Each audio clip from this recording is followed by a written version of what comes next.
Hola a todos. Bienvenidos al sexto programa del Muro. Hoy tenemos a dos invitados especiales, a Has porque no ha venido y a Raúl porque él nos va a explicar todo. Bueno, y como ya dijo Osvaldo, Has por fin regresó después de 3 episodios, ¿no? Y Has, no sé, nos contaste que tenías cosas muy importantes y entre las cosas muy importantes que tenías, quería preguntarte si ya te podemos decir que eres maestra en física de altas energías. Ya pueden. Felicidades, Has. Felicidades. Gracias. ¿Ves? Ya tenemos la primera maestra entre el grupo del podcast. Ahora falta Osvaldo y yo. Y bueno, el motivo de este episodio es porque hace una semana aproximadamente dieron a conocer un premio muy importante en muchas áreas, pero para nosotros es muy relevante porque presentaron el Nobel de Física. Este premio es un premio que se da cada año, ¿no? A personas que han sido importantes en sus distintas áreas y que han aportado demasiado, inclusive han abierto distintos campos de conocimiento.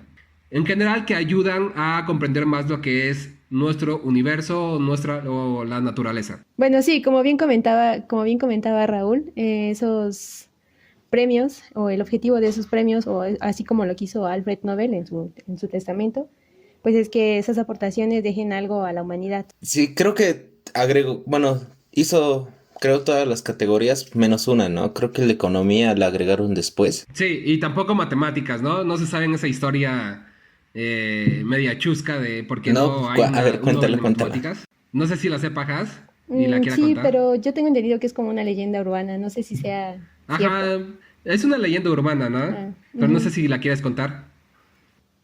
Pues solamente sé que es porque supuestamente la esposa de Alfred Nobel le había puesto el cuerno con un matemático y por eso no los incluyó ahí, por malos.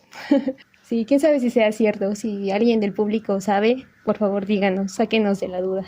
Bueno, ahí voy. Este año el anuncio del Premio Nobel de Física se dio en la madrugada del 6 de octubre para nosotros, porque me parece que ya era como mediodía allá en Suiza o algo así.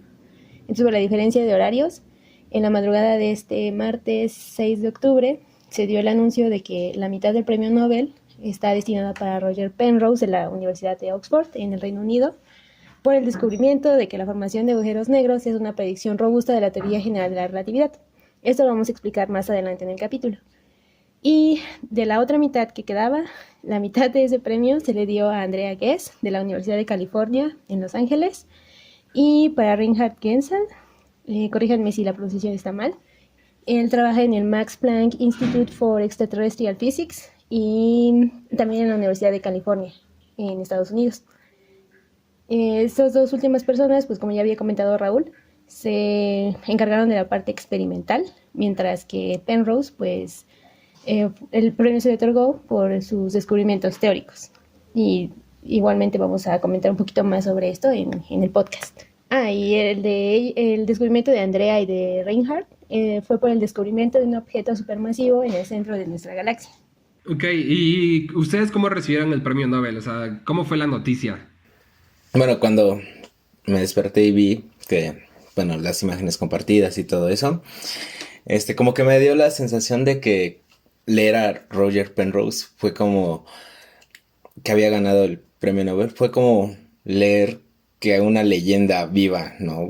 Que alguien así, tipo los físicos que vienen en los libros de divulgación ya clásicos, es alguien muy citado, ¿no?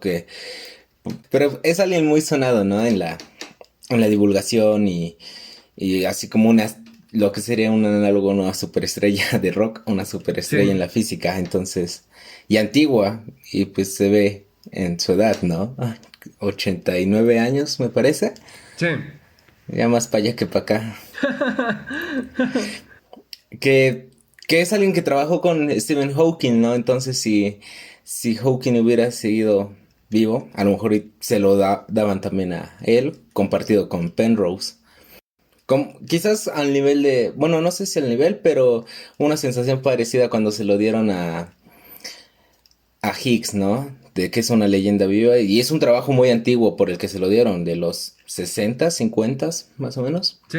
¿Tú qué sabes de paciencia si nunca has esperado 60 años por tu premio Nobel? Exacto, bastante tiempo, ¿no? Inclusive es la tendencia que siguen los físicos teóricos, no es que reciben los, bueno, físicos teóricos de la actualidad, ¿no?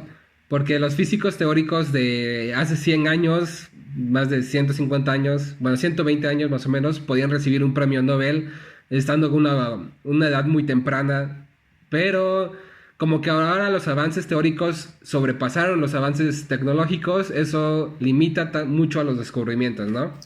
Sí es que principalmente es eso, ¿no? Que es muy difícil. Bueno, como que los, las predicciones teóricas ya son muy sensibles, son muy pequeñas, ¿no? Bueno, no me refiero a pequeñas de que sean poca cosa, me refiero más bien a pequeñas a la forma de medirlo, ¿no? Por ejemplo, las ondas gravitacionales es una perturbación muy pequeña que puede ser confundido con cualquier cosa. Y el bosón de Higgs igual es algo que necesita cierto grado de tecnología para descubrirlo y pues eso, ¿no? ¿Y tú, Has? ¿Cómo recibiste el premio? Bueno, Wow, ¿recibiste el premio Nobel, Has? la Pues a noticia del mí, premio.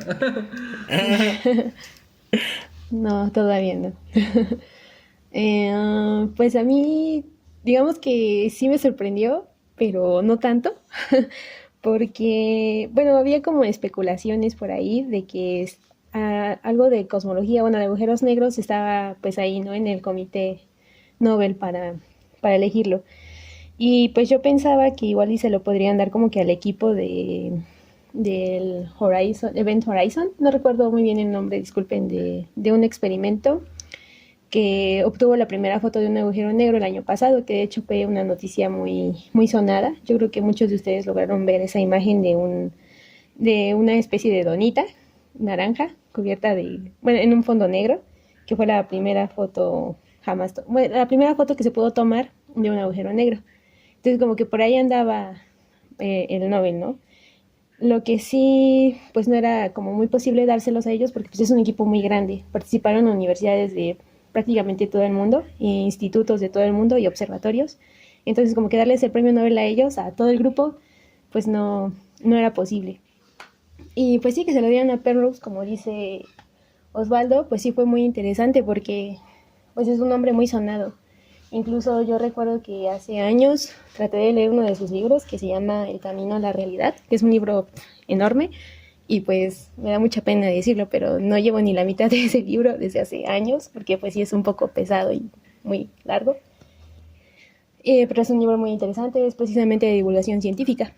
Y pues sí, fue como dice Osvaldo, fue una noticia muy extraña, pero satisfactoria, porque sabes que es gente que pues realmente se lo merece.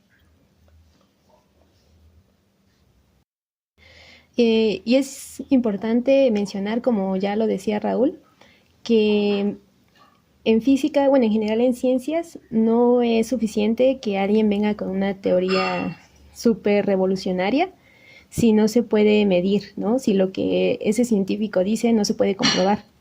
Y es por eso que en los últimos años el Nobel ha estado acompañado tanto de teoría como de experimento. Y en eso en relación a la otra parte del Nobel que se le dio a Andrea y a Reinhardt, pues sí, la verdad es que también me sorprendió la noticia, porque bueno, a ellos yo no los conocía, solo conocía a Penrose.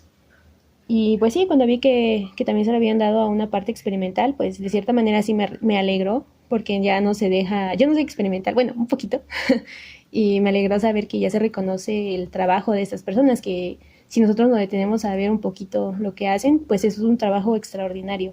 Como ya comentaba también Raúl y Osvaldo, pues hay como un límite tecnológico que no nos permite poder comprobar todas las teorías que existen ahora, ¿no?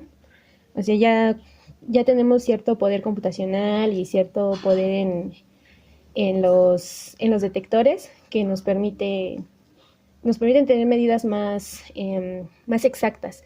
De hecho, estamos ahorita en estos años, estamos en lo que se le llama la era de precisión, por lo menos en cosmología. Y eso se da porque hace años pues no se podían tomar datos muy precisos de observaciones, ¿no? Por ejemplo, el universo.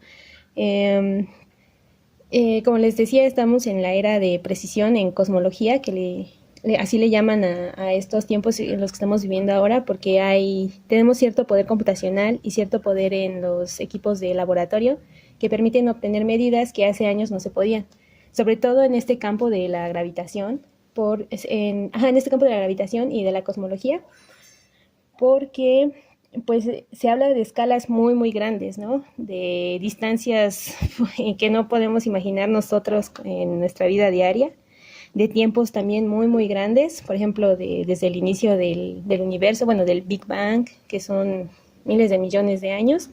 Y pues imagínense, para poder medir cosas así de grandes, pues el equipo que se tiene ahora apenas sí es suficiente para poder comenzar a tener estos logros, ¿no?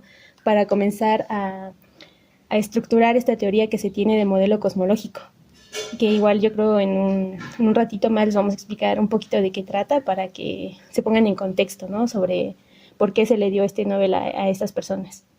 Yo la manera de que recibí la noticia fue, me paré temprano, ya sabía que era el premio Nobel, como a las 7, entonces vi enseguida la foto, vi los nombres y me emocioné mucho porque en principio está Roger Penrose, que fue como la parte teórica, ¿no? Y que me gusta mucho, me apasiona demasiado. Pero también estaba la parte experimental de estos dos investigadores que ya conocía mucho porque las había citado muchísimo en mi tesis y había leído sus trabajos. No sé, para mí fue muy emocionante que otra vez, en un periodo corto de tiempo, se le haya dado al tema de agujeros negros un premio Nobel, porque hay que recordar que hace 2 años se le dio el premio Nobel a Kip Thorne, bueno, al equipo de LIGO, ¿no? Que descubrieron las ondas gravitacionales. Fue muy, muy emocionante para mí porque tiene que ver con mi área de trabajo, entonces, no sé, es un sentimiento muy especial, que seguramente los de partículas lo obtuvieron en el 2013 con el premio Nobel de Peter Higgs, ¿no? Y no me acuerdo del otro, pero a lo mejor fue un... Englert, cierto. Sí, de hecho es muy chistoso porque si ustedes revisan ahí en la lista del premio Nobel en física, en estos 2 últimos años, que es el 20 y el 19, es para cosmología, para astronomía. El año pasado fue para Pebbles, que yo creo que igual le suena un poquito el nombre, y él es cosmólogo, ¿no? Y de hecho también fue como mitad y mitad, porque fue la mitad para Pebbles y la mitad para Mayor y Kellos o algo así, por el descubrimiento de un exoplaneta, ¿no? O sea, también fue teórico y experimental. Y en los años anteriores, que será que el 2015, 2014, 2013 más o menos, pues es como para partículas. Entonces es chistoso. Y bueno, vamos a pasar a explicar, vamos a intentar explicar un poquito lo que son estos premios Nobel. No somos expertos, ¿no? En divulgación ni tampoco en estos temas. Pero vamos a cotorrear. Vamos a ver qué sale. Hace unos 2 días estaba escuchando la plática del doctor Eloy, un físico muy bueno del CIMPESTAF, y él decía que había 2 tipos de premiados, ¿no? La primera era de los que la persona se beneficiaba del premio, y la segunda que era del que el premio se beneficiaba de la persona. Y en este caso de Roger Penrose es así, es este último caso, porque Roger Penrose lleva una trayectoria impresionante en el área de físico-matemáticas, en específico de gravitación, que es el estudio de agujeros negros, porque sin él no hubiéramos comprendido exactamente qué es un agujero negro. Pues quizás sea bueno hablar de un poquito de la historia de los agujeros negros. Y pues esta bonita historia comienza con aquel famoso físico Albert Einstein. Bueno, yo creo que muchos de ustedes han escuchado acerca de él por su teoría de la relatividad, ¿no? Pero generalmente lo dejan así como teoría de la relatividad. No nos explican que hay 2 partes, una que es la teoría especial y una que es la teoría general de la relatividad, que es precisamente la que está más ligada a este premio. Bueno, y para explicar un poquito de esto ya un poco más divulgativo, nuestro intento de divulgación, pues hay que regresarnos 115 años, ¿no? Al trabajo de Einstein, porque todo esto nace o tiene su semilleta ahí. Y Einstein.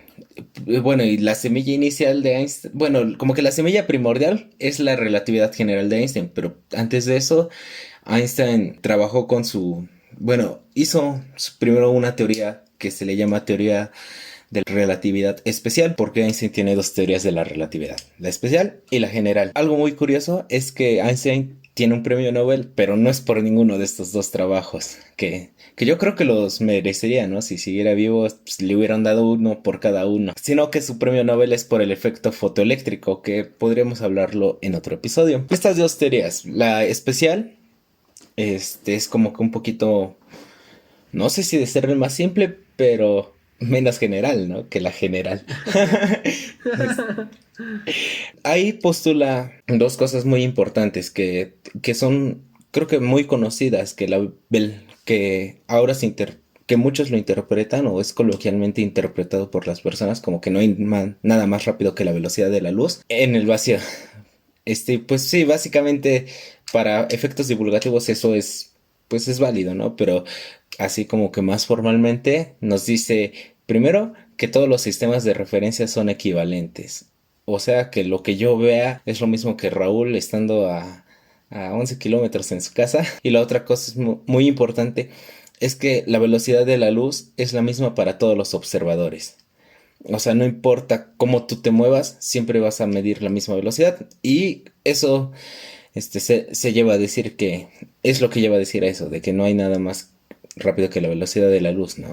No, bueno, y algo también es que dentro de la teoría de la relatividad especial está su más famosa ecuación de Einstein, que es esa de E igual a mc al cuadrado. Pues Albert Einstein, con ayuda de muchos matemáticos y otros físicos, no fue un trabajo solo, logró plantear la teoría de la relatividad general. ¿Y qué cambia en esto o qué agrega? Bueno, básicamente mayor logro de esta teoría o lo más impactante es una ecuación que se las vamos a poner aquí para que la observen mientras yo intento más o menos explicarle lo que dice esa ecuación, ustedes la vean. Como pueden ver, en esa ecuación hay una letra grande, que es la G, que es la parte que se le asocia a la geometría del espacio. Esto quiere decir a cómo es. O sea, puede ser como una esfera, puede ser como un cilindro, puede ser un plano, básicamente eso, cómo es. Y vemos abajo que tiene dos letras chiquitas que son los subíndices. Ahorita les vamos a ver qué son los subíndices o a qué se refieren. Por el otro lado de la ecuación tenemos una letra T que eso representa a la materia que hay en el espacio. En modo sencillo, si una parte nos decía que era una esfera, en otra parte nos va a decir, pues es que es una esfera de metal de 2-3 kilos. Así, a modo muy, muy general. Entonces, esto es lo que nos dice, que ahora tanto la geometría como la masa y la energía, porque de hecho en la relatividad especial nos relaciona masa y energía, ¿no? Entonces ya son cosas equivalentes. Nos dice que ahora también la geometría está relacionada con la cantidad de materia o energía que hay en cierto espacio. Y los subíndices que les aparecen en las ecuaciones son que pueden tomar 4 valores. O sea, que nos une el tiempo con el espacio. A eso también y eso lo introdujo también, que ahora nos movemos en el espacio-tiempo. Ya no nos movemos solamente en coordenadas espaciales, sino que también también el tiempo y el espacio van unidos. ¿Puedo decir algo? Que esto es algo muy diferente a lo que se ve en la mecánica clásica. Si ustedes recuerdan sus clases de secundaria o de prepa, pues con las ecuaciones de movimiento de Newton se podría calcular, por ejemplo, velocidades, ¿no? de un objeto en movimiento, por ejemplo. Con eso ya se permitía, no sé, calcular energías o cosas por el estilo. Y ahora en esta mecánica, en esta nueva física, llamamos de física moderna, que es la relatividad general, pues ya combina estas dos cosas, el espacio y el tiempo. Sí, o sea que el tiempo se ve afectado por qué hay por cómo es el espacio, básicamente. Como dices tú, ¿no? Que ya están como unificadas, no son cosas independientes. ¿Algo que quieras agregar? Bueno, y después de presentar estas 10 ecuaciones, Einstein dijo que no se podían resolver, que iban a ser muy difícil resolverlas y que para él, pues eran conclusiones matemáticas, ¿no? Oye, ese Einstein se equivocaba muy seguido, ¿eh? Sí, se Dijo equivocaba muy que seguida. eso también dijo, no le gustaba la mecánica cuántica, en su Constante constante cosmológica. cosmológica y también en esto de los agujeros negros, ¿no? Y Pero ahí ahí iba. vamos a hablar después. Pero qué buena forma de equivocarse de ese hombre. Yo, yo me equivoco yendo por perejil en lugar de cilantro. Cada quien se equivoca en su forma. ¿No? Y bueno, regresando un poquito al tema, pues Einstein dijo esto que iba a ser muy difícil resolverlas, entonces, pero hubo una grata sorpresa unos meses después que había presentado sus ecuaciones, y es que un físico llamado Karl Schwarzschild había presentado su solución que modelaba una esfera con cierta masa. Esta dictaba cómo el espacio se deformaba. Sí, pero hay que hacer énfasis en que usa una esfera porque una esfera es muy simétrica. O sea, si ponemos un palito que atraviese la esfera de lado a lado, se ve igual de todas las formas. O es más, sin ponerle el palito, nada más la rotamos y se ve igual de todas las formas. Entonces es algo muy sencillo de ver en las ecuaciones porque, por lo mismo de que es muy simétrica. Y también hay que agregar que Schwarzschild dijo o propuso que esta esfera era lo único que existía en el universo. No había nada más en el universo más que esta esfera. Así precisamente como dijo Osvaldo, es lo que él propuso, lo que Schwarzschild propuso. Y, ok, se encontró con dos problemas incomprendibles. Más precisamente se encontró con dos singularidades. Y vamos a entender en este proceso las singularidades como lugares en el espacio-tiempo tales que las cantidades físicas se vuelven infinitas. ¿A qué es lo que me refiero? Es como si yo viajara a una velocidad infinita, ¿no? Pero no puedo viajar a una velocidad infinita porque la velocidad de la luz es la máxima posible. Algo así se podría decir. O como que tu ex te quería infinito. Cosas que no pasan en este mundo.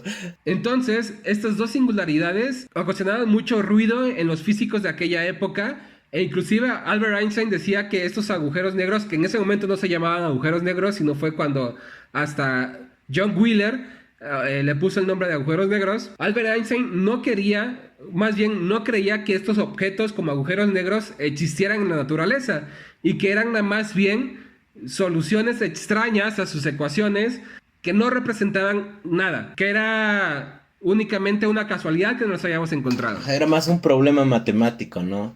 Entonces, y esto costó muchísimo tiempo explicarlo, ¿no? Porque no sabían exactamente qué es lo que referían. O sea, inclusive se pudo resolver, entre comillas, una de estas singularidades, que es que esta singularidad representaba una esfera, ¿no?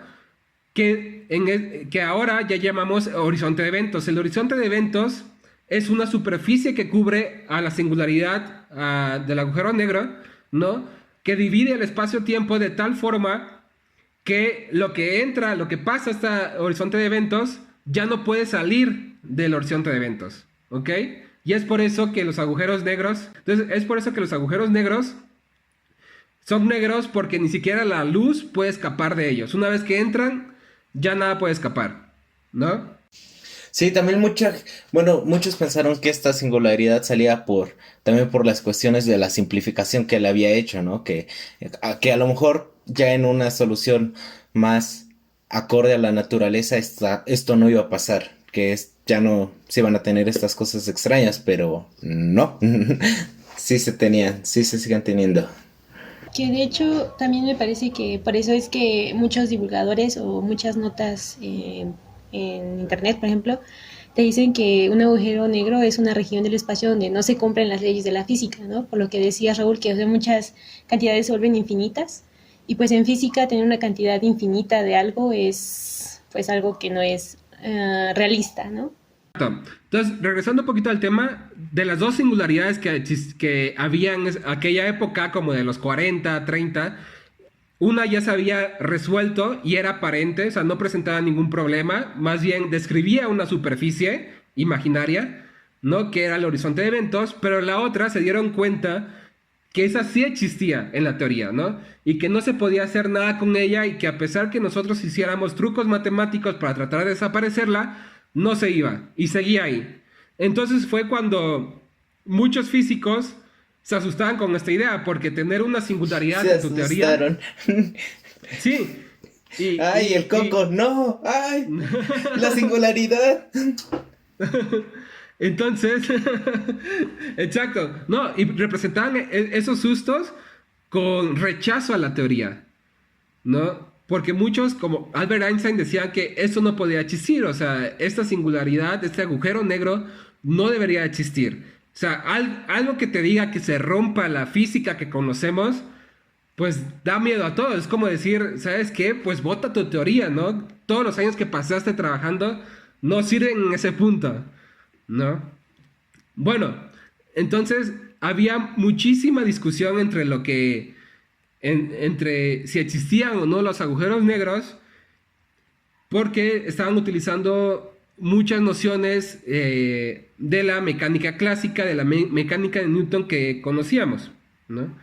Y fue cuando llegó Roger Penrose. Y lo que hizo Roger Penrose es algo impresionante. Para empezar, Roger Penrose era matemático, estudió el doctorado en matemáticas, pero siempre le apasionó la física, ¿no? Y bueno, el premio Nobel se ganó el Nobel de Física y no el Abel, ¿no? El premio Abel, que es para matemáticas. El no Nobel de matemáticas.